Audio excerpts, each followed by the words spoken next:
Hello everyone and welcome to the channel. तो आज के इस वीडियो में हम जानने वाले हैं प्रिंसिपल अगर किसी एजेंट को क्रिमिनल एक्ट को परफॉर्म करने के लिए कहता है तब क्या होगा।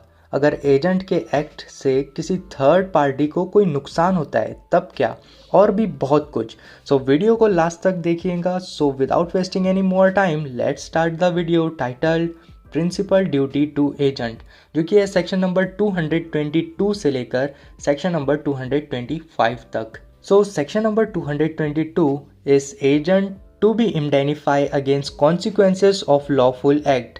The employer of an agent is bound to indemnify him against the consequences of all lawful act done by such agent in exercise of the authority conferred upon him।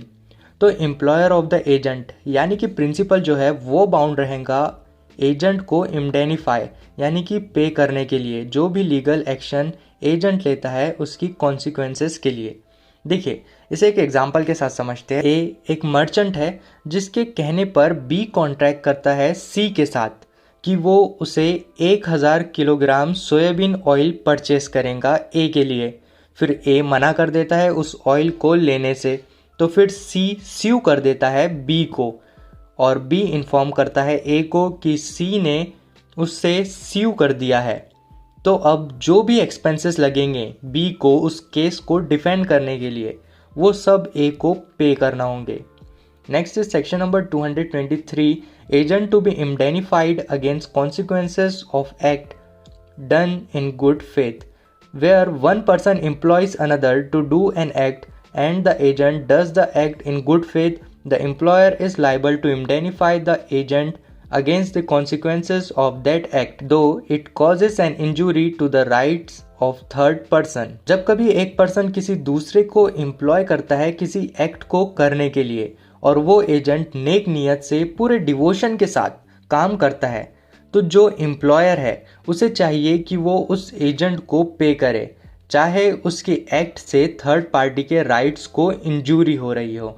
अब इंजूरी कैसे, देखिए इसे भी एक एग्जांपल के साथ समझते हैं। ए रिक्वेस्ट करता है बी को कि उसके पास की कुछ गुड्स को वो सेल कर दे, लेकिन ए को उन गुड्स को सेल करने का राइट नहीं होता और इस बात का पता बी को नहीं होता और बी उन गुड्स को सेल कर देता है, जिसके बाद सी जो कि इन गुड्स का रियल ओनर है वो बी को स्यू कर देता है और जो उन गुड्स की वैल्यू थी, कॉस्ट थी, वो रिकवर कर लेता है।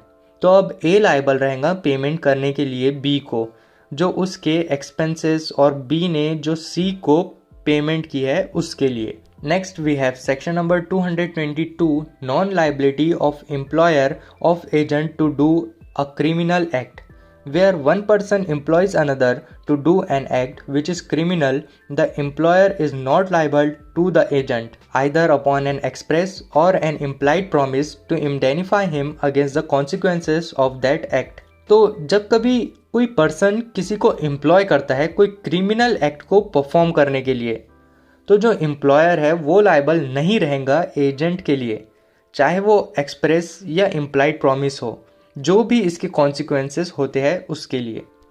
देखिए एग्जाम्पल, ए एम्प्लॉय करता है बी को एक सी नाम के व्यक्ति की पिटाई के लिए और एग्री करता है कि जो भी होगा मैं उसे संभाल लूँगा, तो बी पीट देता है सी को। फिर अगर सी केस कर देता है या हॉस्पिटल का खर्च मांगता है तो अब ए लायबल नहीं रहेगा बी को इंडेनिफाई करने के लिए। और हमने ये भी पहले पढ़ा था कि क्रिमिनल एक्ट को परफॉर्म करने के लिए जो एग्रीमेंट होता है वो वॉइड होता है और ये एक ऑब्वियस सी बात है, ये एक क्राइम है। Last section of the video which is 225 compensation to agent for injury caused by principal's neglect. The principal must make compensation to his agent in respect of injury caused to such agent by the principal's neglect और want of skill. जो principal है उसको compensation देना होगा अपने agent को अगर उसके दिए हुए वर्क की वजह से एजेंट को कोई इंजरी होती है तो। एग्जाम्पल, ए एक मिस्त्री है जो कि घर बनाता है, बी ने उसे कहा कि मेरा घर बना दे। अब जो बी था उसको सेंटिंग जो होती है जिसे हम स्कैफोल्डिंग कहते हैं वो लगाना नहीं आती थी, लेकिन फिर भी ए कहता है कि तू लगा दे, तो अब बी उसको लगा देता है, जिसकी वजह से उसे इंजरी हो जाती है। तो अब उसके हॉस्पिटल का खर्चा, जो भी खर्च उसे आएगा, तो वो ए को पे करना होगा। सो मैं उम्मीद करता हूँ आज का वीडियो आपको समझ में आया होगा। So see you in to the next video.